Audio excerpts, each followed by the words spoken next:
Hi everyone, this is Mike. You know, for some reason, this 9-to-1 ratio, which can be important at times, is the number one thing that people have trouble understanding in the program. I know what kale is. Well, kale is on the Eat Out Guide, and it's okay, and it's listed as a W vegetable.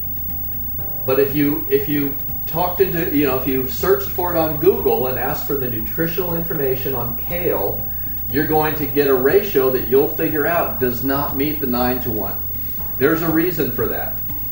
There are many natural foods that don't meet the 9-to-1 ratio, but those foods have enzymes and other components in them that help you digest them.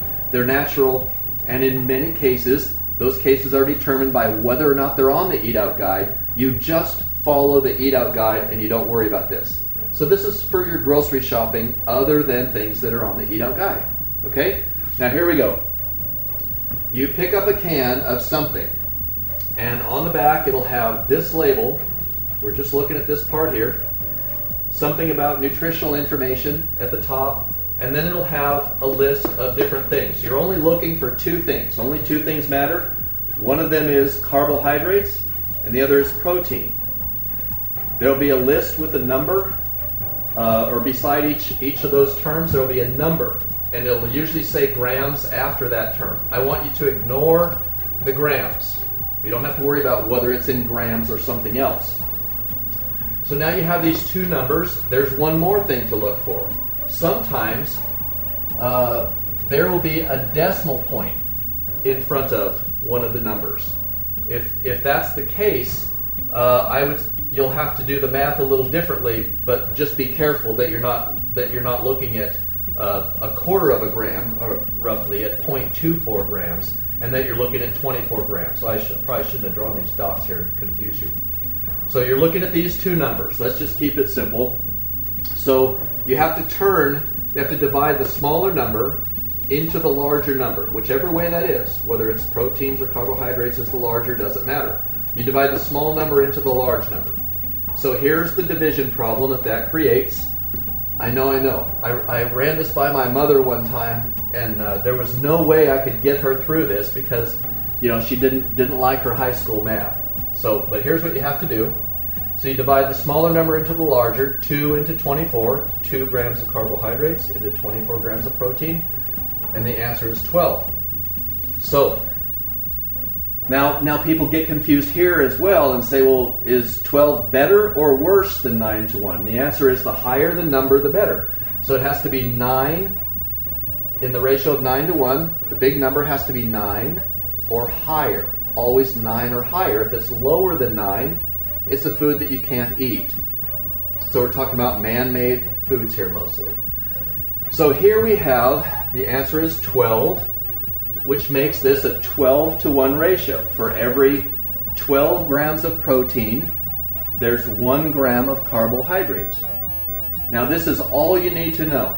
Is the number 9 or higher? If it is, have all you want. If it's not, you can't eat it. But here's the three things we're going to look at in there. So this is what we just said. In our problem, we came out to a 12-to-1 ratio.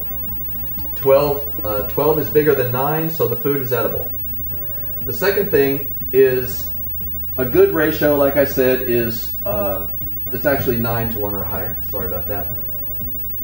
And then the third thing is deciding whether the food is a P protein or an S starch is based on whichever number is bigger. So as you can see, when something has 24 grams of protein and only 2 grams of carbs, this is a protein food. It's predominantly a protein food.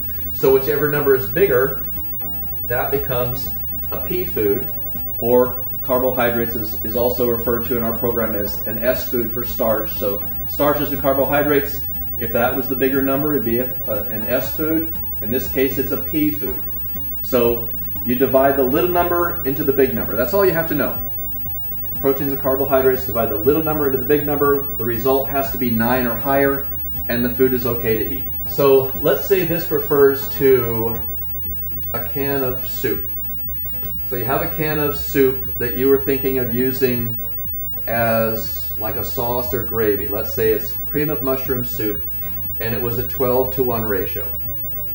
So not only do you want that can of soup, but you want to know if you can put it on your roast beef or on your chicken. So the answer to that is, you can take, on your chicken, you'd have to, like I said in the beginning, you might have to Google it, or if you bought it in a package, it might have this exact label on it. Either way, you can add the carbohydrates in your soup to the carbohydrates in your chicken. And then you add the protein grams in your soup to the protein grams in your chicken. So now let's say it changed it something like this. So right now we're at 2/24, and let's say that chicken had 1 gram of carbohydrate and 30 grams of protein. So now we have to do another little bit of math. So we come out with the 2 grams of carbohydrate in the soup and the 1 in the chicken. We have 3 now. The 24 and the 30 protein grams between the soup and the chicken, and now we have 54 grams of protein. So what's the rule? We divide the little number into the big number. So, I've used uneven numbers and I have to do math. I don't know. So we divide the 3 into the 54, and that goes in 1, and then 24. So we have 18. The result is 18, and it's mostly protein. And so this is, what's the ratio? The ratio is our number 18. It's 18-to-1 in favor of protein. So it's a pea food, and the ratio is awesome. It's nowhere near even 9-to-1. It's double that. So that's basically everything you need to know. And I would use this video if you're not really a math person. If you're a math person, you know, you were way ahead of me and I was painfully slow. If you're not a math person, you're going to remember this for 30 seconds, but you can come back to this video anytime you want to. You can do it when you're about to go grocery shopping, or when you get home with your groceries and see what mistakes you made and what your husband has to eat or whatever. Anyway, that's the 9-to-1 ratio. That's how you figure it out. It all starts here with the nutritional label, and it's really pretty simple. Use the video every time you need to and get this down. It will be helpful to you. Thanks.